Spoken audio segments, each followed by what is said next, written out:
Bom dia a todos, que a paz do Divino Mestre Jesus esteja nos nossos corações agora sempre, mais uma vez aqui no domingo, 9 horas da manhã, o nosso horário tradicional das palestras públicas.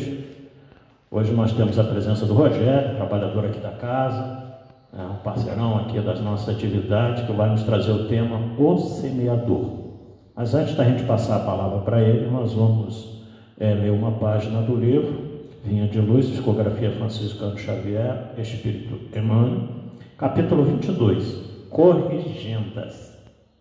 Porque o Senhor corrige ao que ama e açoita a qualquer que recebe por filho. Paulo em Hebreus, capítulo 12, versículo 6. Quando os discípulos do Evangelho começam a entender o valor da corrigenda, eleva-se-lhes a mente a planos mais altos da vida. Naturalmente que o Pai ama todos os filhos. No entanto, os que procuram compreendê-lo perceberão de mais perto o amor divino. Máxima identificação com o Senhor representa máxima capacidade sentimental. Chegado a essa posição, penetra o espírito em outras zonas de serviço e aprendizado. A princípio, doem-lhe as corrigendas, atormentam os açoites da experiência. Entretanto, se sabe vencer nas primeiras provas, entra no conhecimento das próprias necessidades e aceita a luta por alimento espiritual e o testemunho do serviço diário, por indispensável expressão de melhoria de si mesmo. A vida está repleta de lições nesse particular. O mineral dorme, a árvore sonha, o irracional atende ao impulso, o homem selvagem obedece a um instinto, a infância brinca, a juventude idealiza, o espírito consciente esforça-se e luta. O homem renovado e convertido a Jesus, porém, é o filho do céu, colocado entre as zonas inferiores e superiores do caminho evolutivo. Nele, o trabalho de iluminação e aperfeiçoamento é incessante. Deve, portanto, ser o primeiro a receber as corrigendas do Senhor e os açoites da retificação paterna. Se te encontra, pois, mais perto do Pai, aprende a compreender o amor da educação divina. Eu costumo sempre dizer, todos vocês já sabem disso, o Emmanuel é fantástico nos seus comentários, porque eu acredito que sem muitas explicações que Emmanuel nos dá, a gente teria uma certa dificuldade de entender determinadas falas de Jesus, né? E determinadas passagens das Escrituras. Porque essa mesma, quando o próprio Paulo em Hebreus nos fala, o Senhor corrige ao que ama e açoita a qualquer que recebe por filho, a gente fica um pouco impressionado, né? Poxa, então eu sou filho de Deus e você é açoitado, né? Por isso, então a gente fica assim meio em dúvida do que na realidade Paulo quis dizer isso em Hebreus. Mas a explicação de Emmanuel, ela é muito clara, porque as corrigendas, né, os açoites, são da nossa experiência, das vivências, nas várias encarnações que nós tivemos, do sofrimento que a vida física nos transmite, nos passa, até que a gente consiga corrigir essas nossas falhas, esses nossos defeitos, fruto do nosso atraso intelecto e, sobretudo, do nosso atraso moral, principalmente. Então, a corrigenda é nesse sentido. Não que Deus vai nos açoitar, que Deus vai nos punir, mas são as suas leis.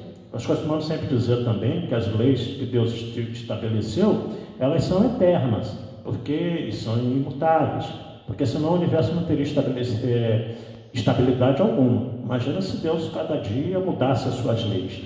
Então, na realidade, o que nos pune não é Deus, mas são as leis que Ele criou quando nós as infringimos. Porque se nós não as infringíssemos, naturalmente nós viveríamos muito mais felizes, sem todas essas mazelas pelas quais nós passamos. Então, o açoite que Paulo nos fala aqui em Hebreus é exatamente isso. São as consequências naturais das nossas provas, das provações, das expiações pelas quais nós temos que passar, até adquirirmos esse conhecimento que nos libertará pela vivência de acordo com o Evangelho de Jesus. E todos nós sabemos que aí encontramos muita dificuldade em conseguir vivenciar isso em plenitude. Tanto é que os 10 mandamentos da lei de Deus têm 3.600 anos. Até hoje a gente não consegue cumprir o Evangelho de Jesus mais de 2.000 anos. E até hoje a gente não consegue cumprir. Então demonstra ainda o quanto atrasado nós estamos nesse aspecto de crescimento espiritual. Evoluímos muito de 50 anos para cá, na parte tecnológica, na parte intelectual, avança em todos os setores da sociedade humana como nós vemos, mas a parte moral ainda carece, né, bastante dessa evolução. As duas asas que Emmanuel nos fala no livro Consolador, na questão 204, o equilíbrio das duas asas, da asa moral e da asa da intelectualidade. Mas o que nos anima é saber que um dia todos nós chegaremos lá, com o esforço pessoal de cada um, né? Então essa é a página da manhã de hoje, para a gente passar a palavra para o Rogério. Então nós vamos fazer a nossa prece inicial, agradecendo a Deus por essa oportunidade de estarmos aqui num domingo entre o Natal e a passagem de Ano Novo na nossa casa espírita, junto desses amigos espirituais que sempre estão aqui em todas as manhãs de domingo. Pedir a eles que envolvam o nosso irmão Rogério no seu manto de amor e bondade, para que ele possa nos trazer o recado de hoje e que nós possamos, sobretudo, também passar a entender que devemos ser esses semeadores da lição que ele vai nos trazer na manhã de hoje. Que nossa Mãe Maria Santíssima, como Mãe de todos nós, nos abençoe agora e sempre. Ave Maria, cheia de graças, o Senhor é convosco. Bendita sois vós entre as mulheres, bendito é o fruto do vosso ventre, nasceu Jesus. Santa Maria, Mãe de Jesus, rogai a Deus por nós, pecadores, agora e na hora do nosso desenlace. Bom, pessoal, então, conforme nós falamos, a palestra hoje da manhã está a cargo do Rogério, com o tema O Semeador. Que Jesus te abençoe.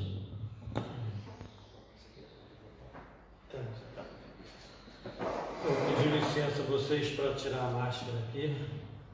Alô. Desejar a todos um bom dia. Saudamos a todos em nome de Deus, em nome de Jesus, desejando paz e equilíbrio e a comunhão com o nosso Pai Celeste. Pedimos a proteção do nosso benfeitor amigo e do benfeitor da nossa casa, nosso irmão Bezerra de Menezes, a fim de que possa nos inspirar no estudo dessa manhã, a fim de que a gente possa seguir e ser fiel aos ensinamentos do Espírito de verdade no estudo dessa manhã. Então, que possamos meditar e aprender com a lição de hoje, porque a gente deseja comentar a parábola do semeador que a gente foi buscar no Evangelho segundo o Espiritismo, no capítulo 7, no item 5. E a parábola diz assim: naquele mesmo dia, tendo saído de casa, Jesus sentou-se à borda do mar. Em torno dele, logo reuniu-se grande multidão, pelo que entrou numa barca, onde sentou-se. Permanecendo na margem, todo o povo. Disse então muitas coisas por parábolas, falando-lhes assim: aquele que semeia saiu a semear, e semeando, uma parte da semente caiu ao longo do caminho, e os pássaros do céu vieram e a comeram. Outra parte caiu em lugares pedregosos, onde não havia muita terra. As sementes logo brotaram, porque carecia de profundidade a terra onde haviam caído.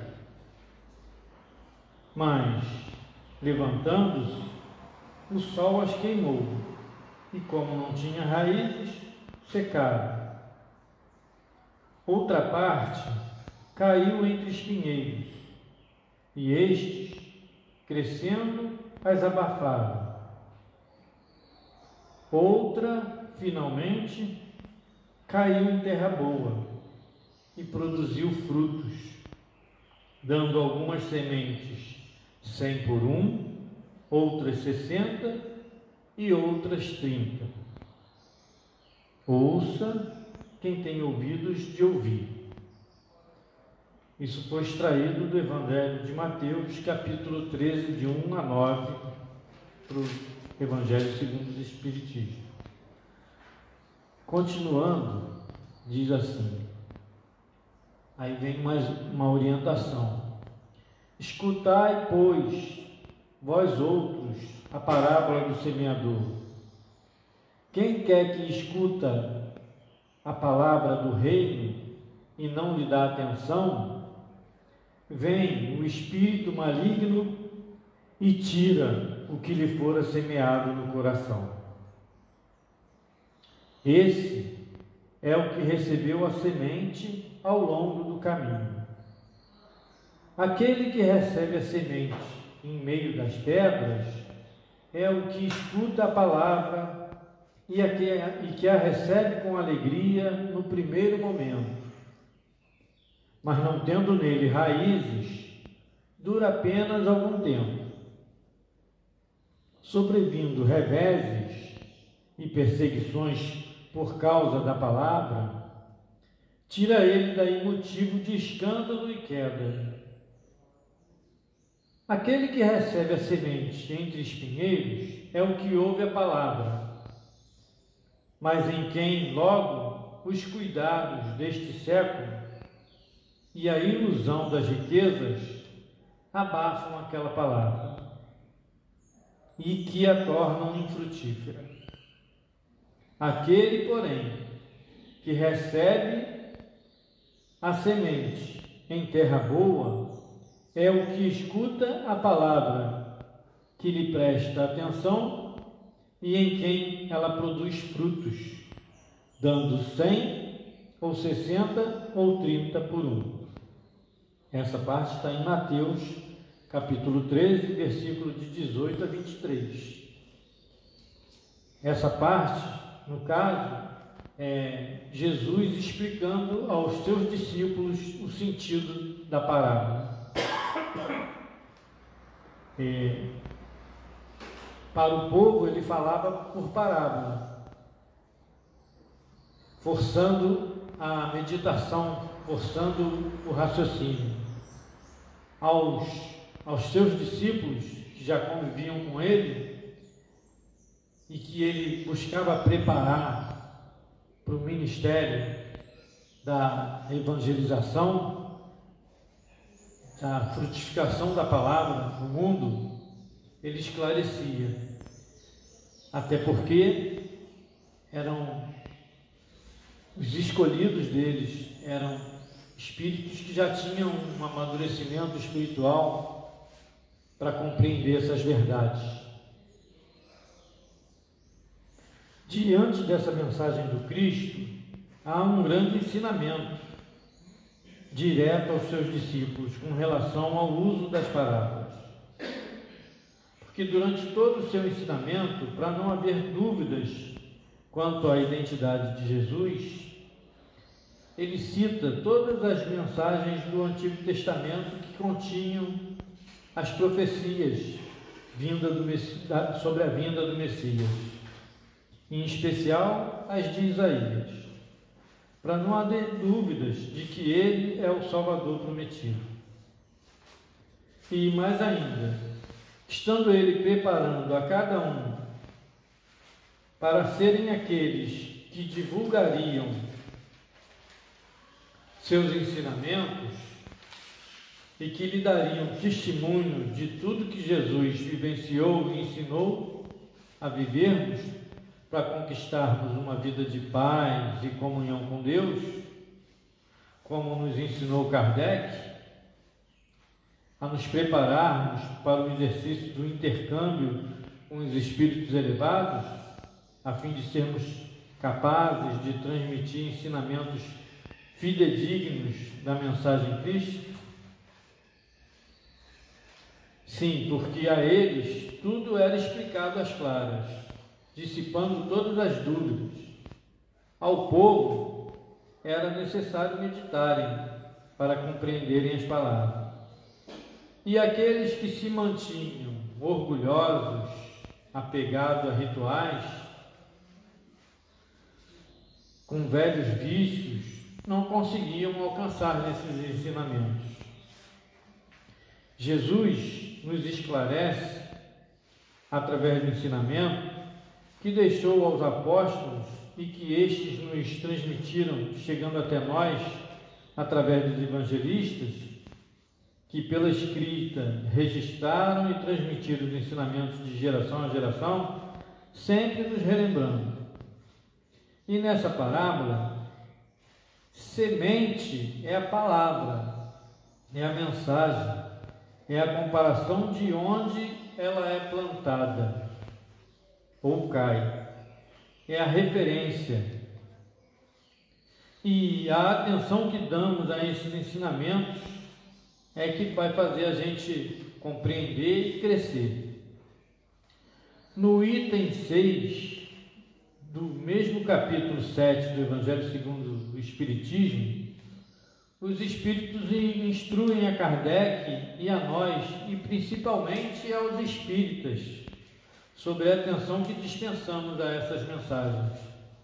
Ele evoca a maneira como nós recebemos a palavra, se damos atenção a essas palavras, se a gente só leva em conta que ela vai fazer bem a terceiros, mas não se aplica a nós mesmos, se a gente se apega só aos fenômenos da doutrina espírita, né?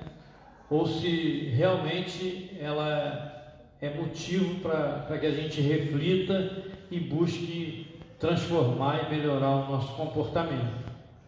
E ele enfatiza isso com relação à responsabilidade dos espíritas, que tem na mensagem mediúnica, na comunicação direta dos espíritos, que vem nos esclarecer, nos exortar a nossa transformação íntima, se a gente dá essa devida atenção ou se a gente continua, apesar de todo esse esforço deles, se a gente continua acomodado nas nossas mesmices, nos nossos vícios, né?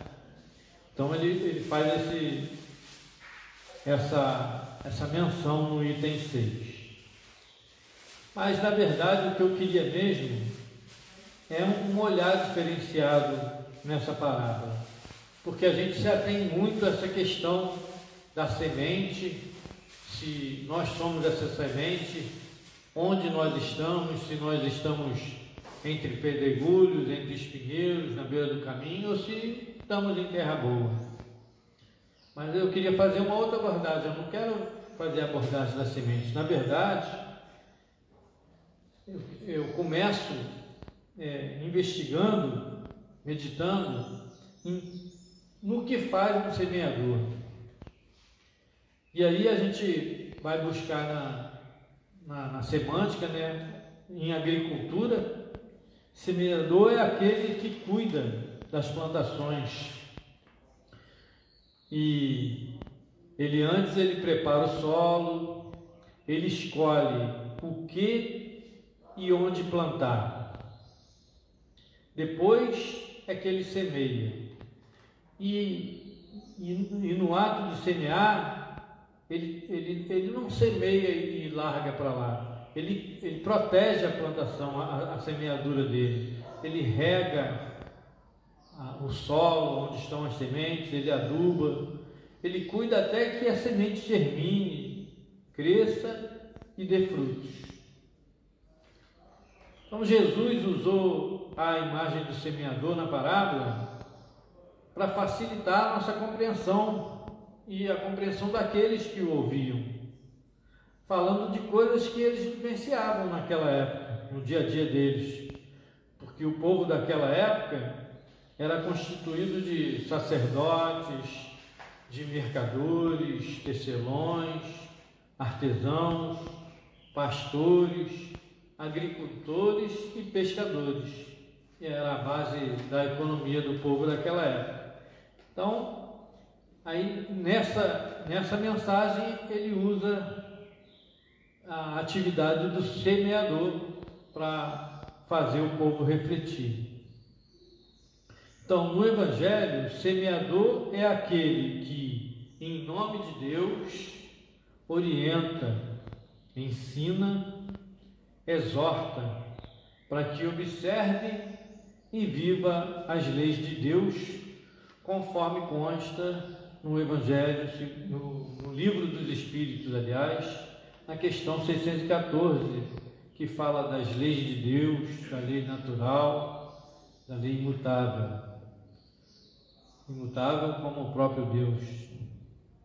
E na questão 621, que nos diz que essas mesmas leis estão gravadas na nossa consciência e que só as compreendemos e que só vamos nos apercebendo dela à medida que a gente vai evoluindo, vai vivendo experiências.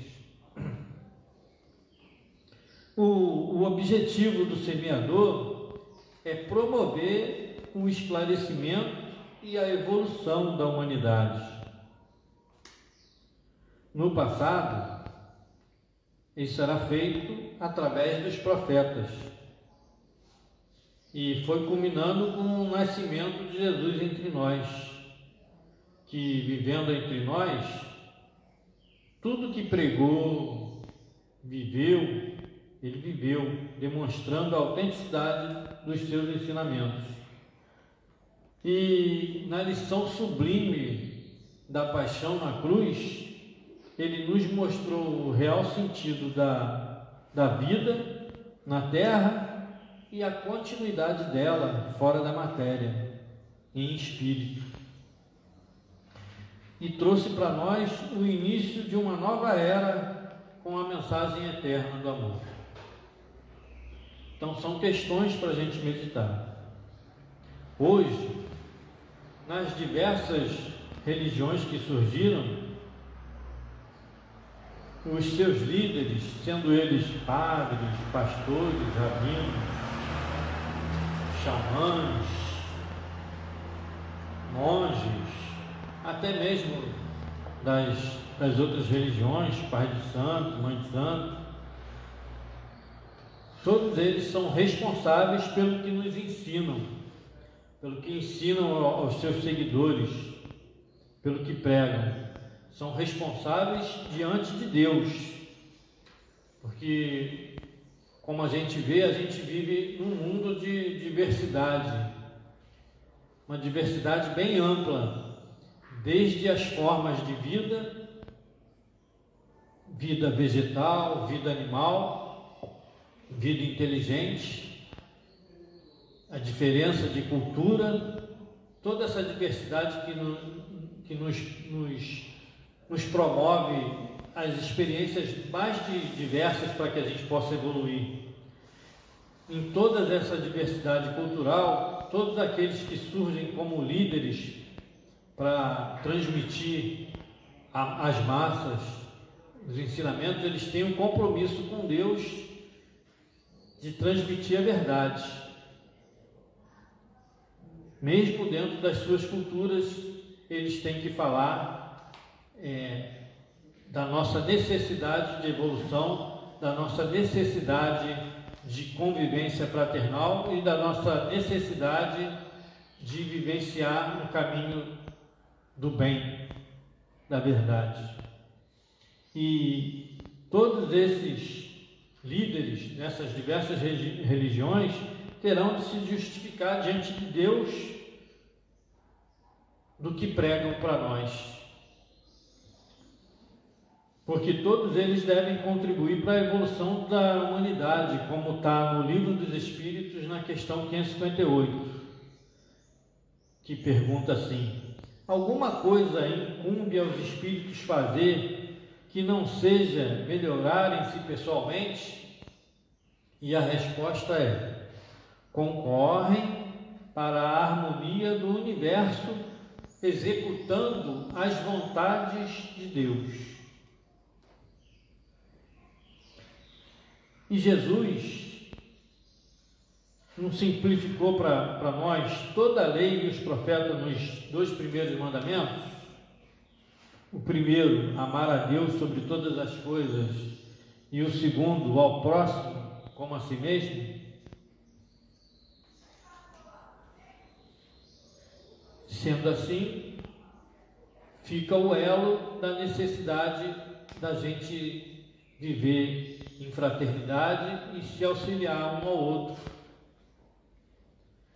Um outro aspecto para a gente observar é quais são as habilidades, os dons as virtudes, as especializações necessárias para uma boa semeadura. A gente volta lá no agricultor e a gente observa que ele prepara a terra, ele capina, remove troncos, pedras, ele ara, ele aduba, só depois é que ele semeia,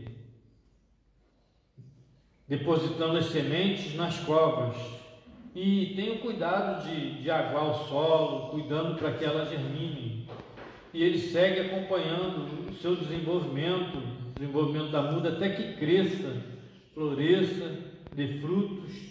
Ele retira ervas daninhas que surjam, pragas, predadores, pasta tudo. Então vamos ver que é um serviço completo. E nós temos em Jesus o semeador por excelência. Sendo um espírito puro, livre de influências, de vícios, compreendendo perfeitamente as leis divinas. Ele preparou o planeta Terra desde a sua formação, conforme está no outro livro da codificação, a Gênese, no capítulo 7, até que o planeta se tornasse habitável, e ainda hoje segue cuidando, não só do planeta, mas de todos os seres que o habitam. Deus sempre nos enviou mensageiros para orientar o caminho que nos conduz ao aperfeiçoamento.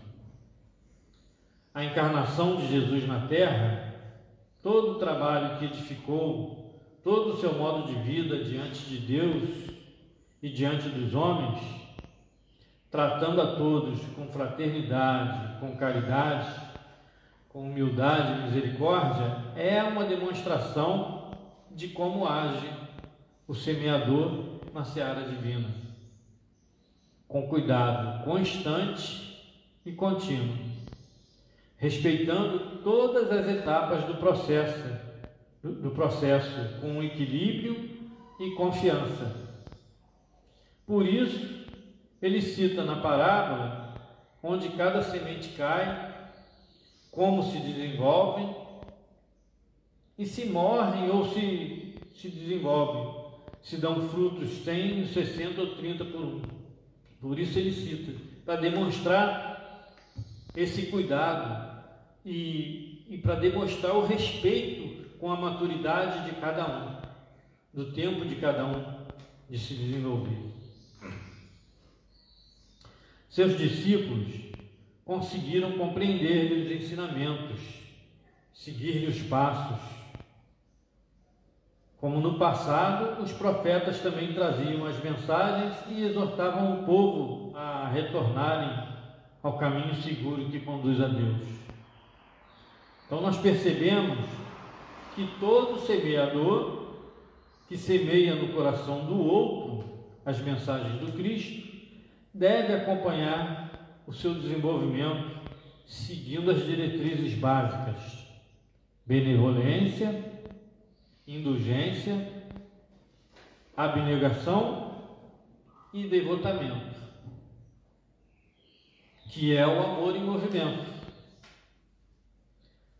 esclarecendo, consolando, sendo humilde, caridoso e fraterno e fervoroso, tal como nos ensina os Espíritos nas seguintes questões do Livro dos Espíritos, a questão 624.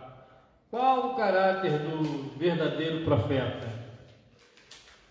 E a resposta é um homem de bem, inspirado por Deus. Podeis reconhecê-lo pelas suas palavras e sensatez.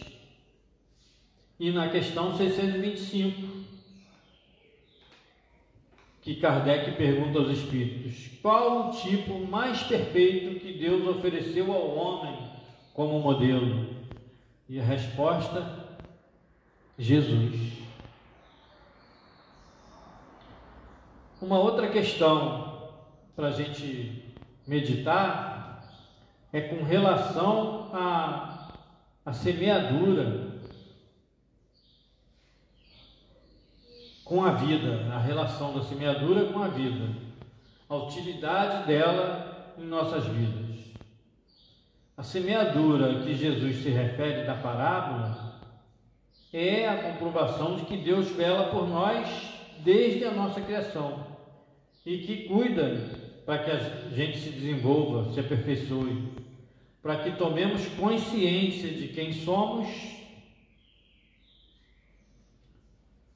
por que estamos aqui e para onde iremos e qual é o nosso destino.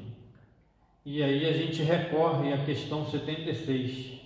Que definição se pode dar dos espíritos?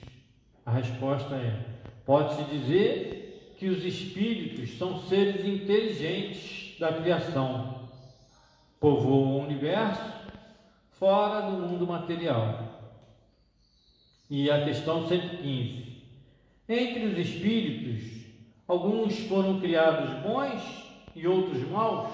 A resposta é: Deus criou todos os espíritos simples e ignorantes, quer dizer, sem ciência. Deu a cada um determinada missão com o fim de esclarecê-los e fazê-los alcançar progressivamente a perfeição para o conhecimento da verdade e para aproximá-los dele. A felicidade eterna e pura é para aqueles que alcançam essa perfeição. Os espíritos adquirem esses conhecimentos passando pelas provas que Deus lhes impõe. Alguns aceitam essas provas com submissão e alcançam mais prontamente o fim da sua destinação. Outros não as suportam, senão murmurando, e por suas faltas permanecem distanciados da perfeição e felicidade prometida. Na questão 116, há espíritos que permanecerão perpetuamente nas ordens inferiores? Resposta: não. Todos se tornarão perfeitos. Eles mudam de ordem, mas lentamente, porque, como já dissemos de outra vez, um Pai justo e misericordioso não pode banir eternamente seus filhos, pretendemos que Deus, tão grande, tão bom, tão justo, fosse pior que nós mesmos? Então, nessas questões aqui, a gente medita sobre quem somos nós, fomos criados por Deus, qual a nossa destinação e como Deus vela por nós. Jesus também, até hoje, cuida e vela por nós como Deus. Seus discípulos compreenderam rápido quando comparamos com a humanidade, que por séculos recapitula encarnações em vícios e ilusões, comprometendo-se cada vez mais com um futuro de dor, de sofrimento e resgate. Os seus discípulos compreenderam, se transformaram e se fizeram multiplicadores, ou semeadores, E o requisito fundamental é a boa vontade. É bem verdade que a gente precisa adquirir experiência, é bem verdade que a gente precisa estudar, se esclarecer, se preparar, mas o requisito fundamental é a boa vontade. Porque muitas das vezes a gente se desenvolve em inteligência, mas permanece ainda cheio de orgulho e egoísmo, e aí se enreda em atitudes equivocadas, pensando só em si e desprezando o semelhante, e acaba descumprindo as leis de Deus.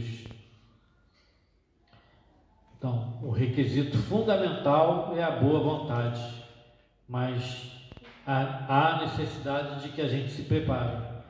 E Deus é tão providencial que em tudo que Ele preparou para nós, no todo o universo, no mundo que Ele prepara para nós, na maneira como Ele organizou a vida e a nossa trajetória, Ele permita que a gente viva experiências que vai nos impulsionar, vai fazer com que a gente evolua. E na necessidade da convivência de um com o outro, vai fazer que a gente busque ajuda mútua. A doutrina dos Espíritos nos ensina que, além de influenciarmos e sermos influenciados, e que no estado em que estamos hoje,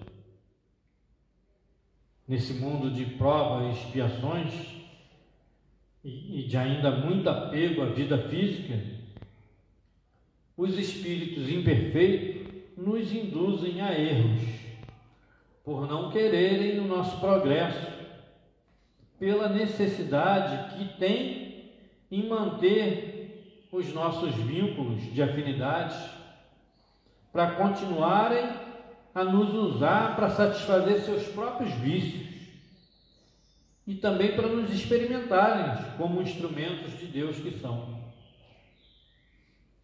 Conforme está na questão 466. Por que Deus permite que os espíritos nos excitem ao mal? E a resposta: os espíritos imperfeitos são instrumentos destinados a nos experimentar a fé e a constância dos homens no bem. Tu, sendo espírito, deves progredir na ciência do infinito, e é por isso que passas pelas provas do mal para alcançar o bem. Nossa missão é de colocar-te no bom caminho. E quando as más influências agem sobre ti, é que as atrais pelo desejo do mal, porque os espíritos inferiores vêm em tua ajuda no mal quando tens vontade de praticá-lo. Eles não podem te ajudar no mal, senão quando queres o mal. Se és propenso ao homicídio, terás uma multidão de espíritos que manterão esse pensamento em ti. Mas também terás outros que se esforçarão em te influenciar no bem, o que faz restabelecer a balança e te deixa o comando. É assim que Deus deixa à nossa consciência a escolha do caminho que devemos seguir e a liberdade de ceder a uma ou a outra das influências contrárias que se exercem sobre nós. Então, essa questão aqui é muito importante para a gente meditar e conhecer a nós mesmos, buscar quais são as nossas tendências e o esforço que a gente precisa fazer para que a gente possa se modificar, sabendo que nesse estágio que a gente ainda se encontra, a gente sofre as influências, mas que de qualquer maneira Deus, na sua providência infinita, não nos deixa desamparados, trazendo os semeadores, os espíritos dos bem, a nos incentivar ao bom caminho. Tendo nos criado com a faculdade da inteligência que nós devemos desenvolver, aí nós desenvolvemos o livre-arbítrio da escolha. Mas Deus através de Jesus e dos bons espíritos, nunca nos deixou à mercê deles, enviando sempre os semeadores a nos orientar e esclarecer, e também os nossos mentores, anjos guardiães ou tutelares, que estão sempre ao nosso lado, tentam igualar-se aos nossos padrões vibratórios e nos inspiram bons pensamentos, a prece e o estudo, para que também nós elevemos o nosso padrão e haja sintonia entre nós e consigam nos relembrar nossos projetos, nossos compromissos e nos encorajar nas atitudes necessárias a nos resguardarmos dos perigos da invigilância e do descrédito, das paixões e dos vícios, como a gente encontra nas questões 489 a 493, que trata das questões dos anjos da guarda.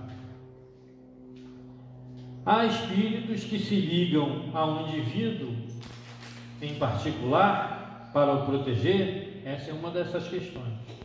E a resposta é sim, o irmão espiritual a que chamais o bom espírito ou o bom gênio. Então, e nós? Nós somos semeadores ou somos sementes? Como diz a parábola. A parábola fala do semeador e fala da semente. Nós somos o quê? Semeadores ou sementes? Cada um de nós foi semeado, plantado, colocado na cultura, no meio, na família, no ambiente, com os devidos insumos ou fertilizantes, ou problemas, situações, condições de vida que nos propiciem as experiências que nos façam germinar e desenvolver. Os predadores, as intempéries e as ervas daninhas que surgem se aproveitando da terra adubada, o semeador é da pasta.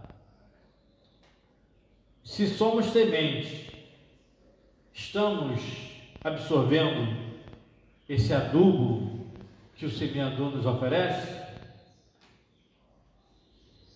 E se somos semeadores, que tipo de semente estamos cultivando?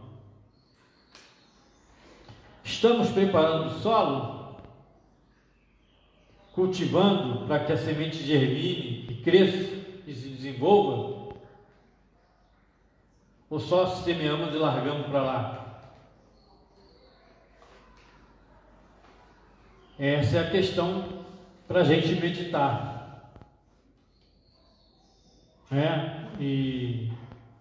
Então eu quero agradecer a oportunidade de incentivar os irmãos a essa reflexão,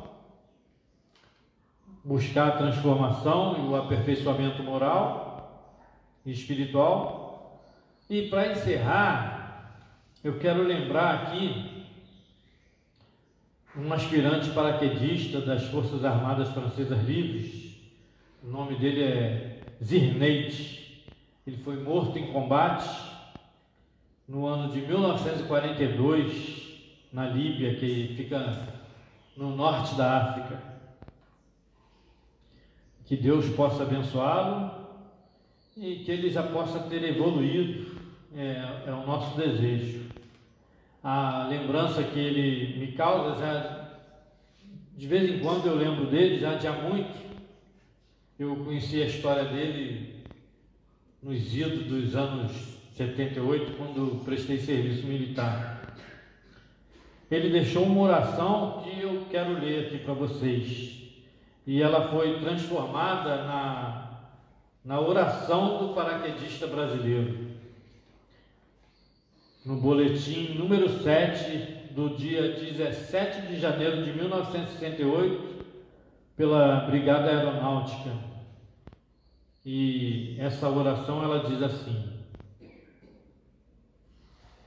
Dai-me, Senhor meu Deus, o que vos resta.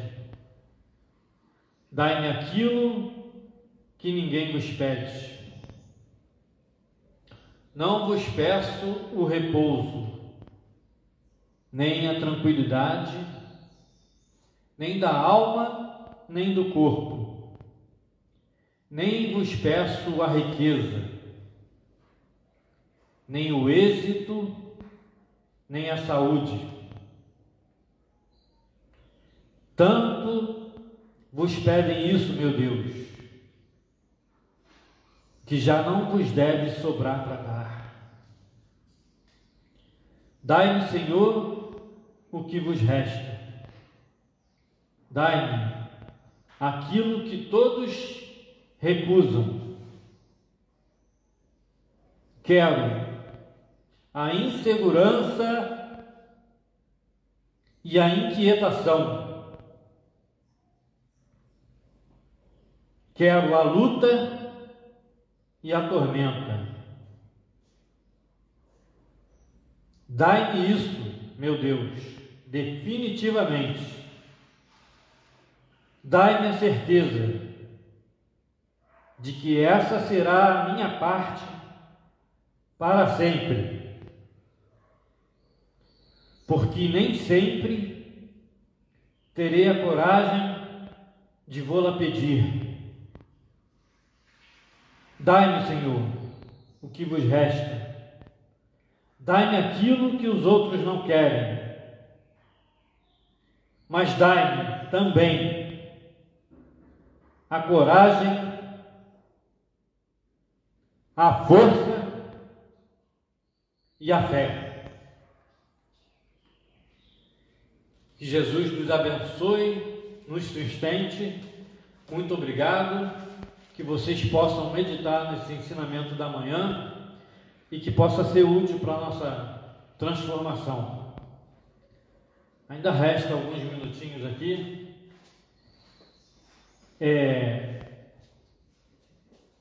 O nosso irmão fez a meditação falando de corrigenda, e corrigenda tem tudo a ver com o esforço que a gente precisa fazer na nossa caminhada, porque é inevitável que às vezes a gente erre para buscar o acerto.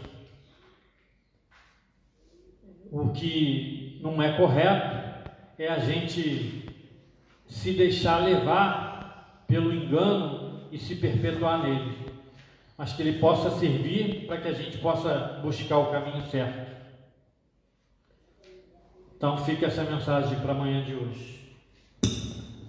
Obrigado, Rogério, pelo estudo da manhã de hoje. Não se preocupe com o horário, não, tranquilo. Preferível terminar um pouquinho antes do que depois, né, do horário.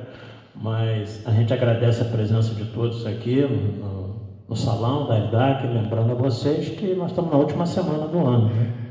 E a gente não sabe, com a nova administração municipal, aí, qual será o procedimento com relação às instituições religiosas. A gente espera que mantenha pelo menos isso, 30% da frequência, que a gente vai continuar, do jeito que nós fizemos desde o momento em que o decreto municipal autorizou que as instituições religiosas assim procedessem. Com toda a segurança, como vocês já sabem aqui, todo mundo de máscara.